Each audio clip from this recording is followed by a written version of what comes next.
banyarwandakazi, nifuje kubagezaho uburyo abantu bafite ubushobozi cyane cyane abo bakunze kwita abakire uburyo bakagombye kubaho.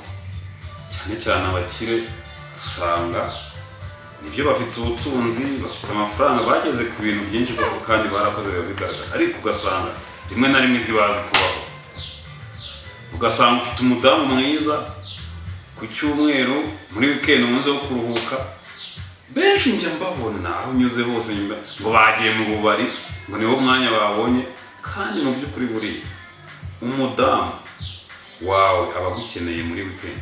Uba ugomba kumuha umwanya wa munsi waruhutse, ukamuha umwanya wose, mukirirwana, akagutekera, akagushakira agacupa ko kunywa, bityo nawe urukumbuzi aba agufitiye muri cya cyumweru cy'akazi akaruguha nawe ukamuha.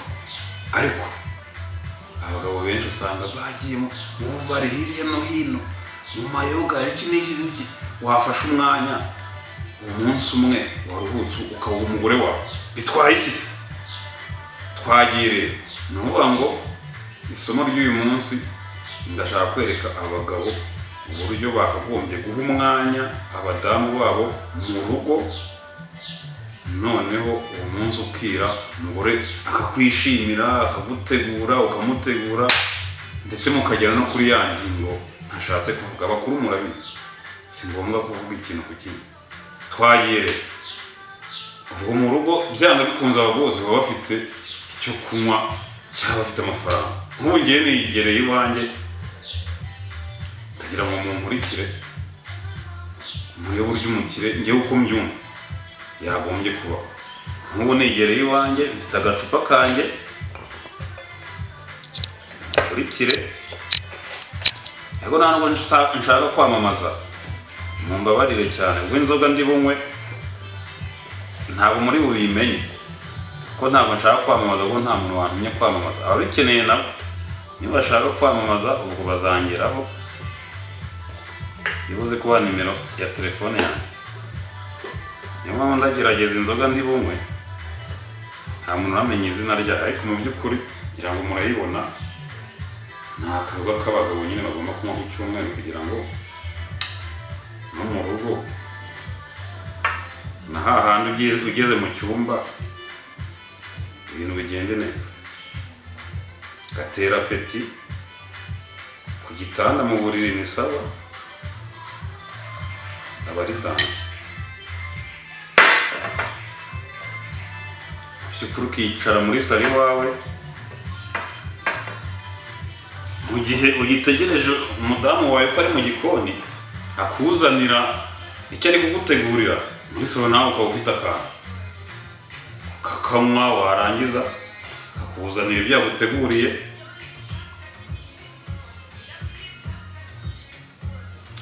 Kanengetse rero. Twagiye akakuzana ibyo yaguteguriye, akakugaburira, mukarya n'agacupa kawe ukarenzaho, ubundi mukajya mu buriri mukaruhuka.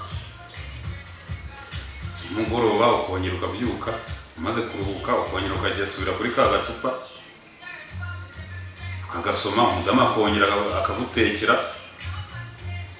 Cyane cyane ko umukozi nawe aba yaruhutse, kuko abakozi ntabwo bagomba iteka kujya aribo bagaburira bose mu rugo. Umugore wawe nawe aramutse afite akazi, muba mwaruhutse mwese, aba afite umwanya wo kwitondaho ukamwitaho. Umukozi nawe akaruhuka akajya hirya iyo gukemura ibibazo byo mu gikoni by'amasuku, umugore bakakwitaho.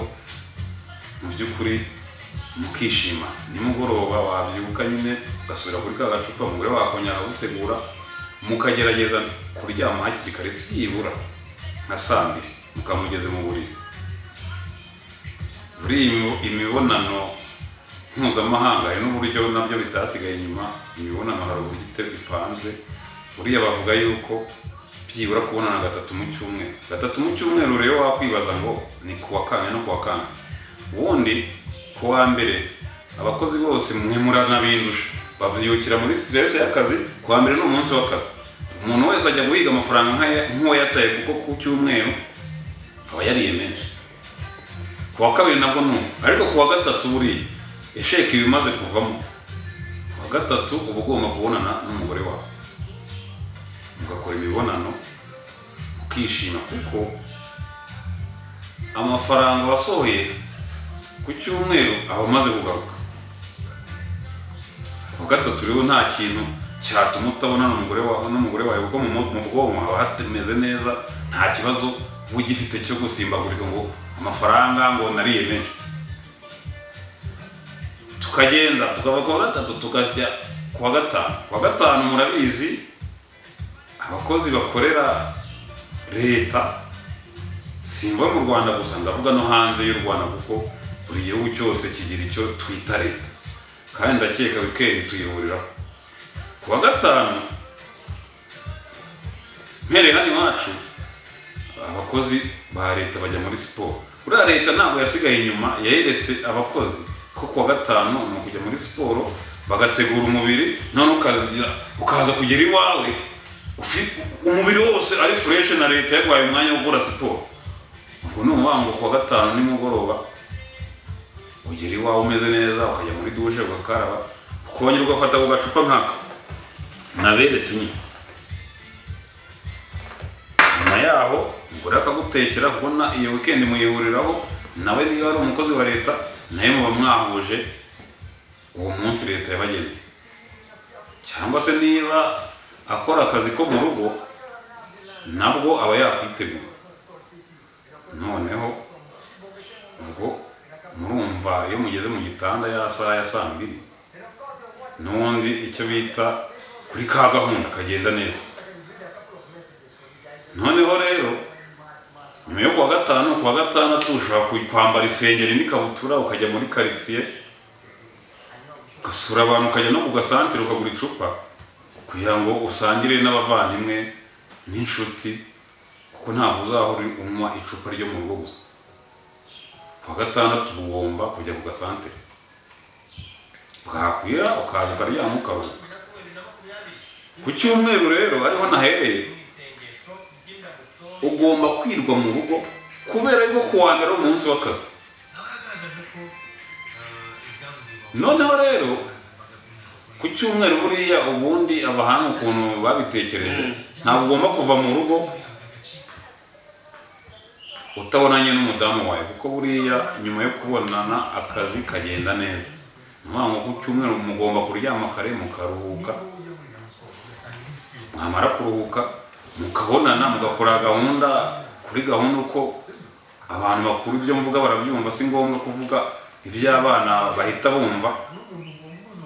Noneho mu gitondo ukajya muri dushe umeze neza waruhutse, ugakaraba, umugore wawe aba yaragutegura imyenda myiza, teguye ipasi, imyenda yaratewe, ukambara ukajya ku kazi, n'umugore wawe akajya ku kazi, niba mwese mugendera rimwe.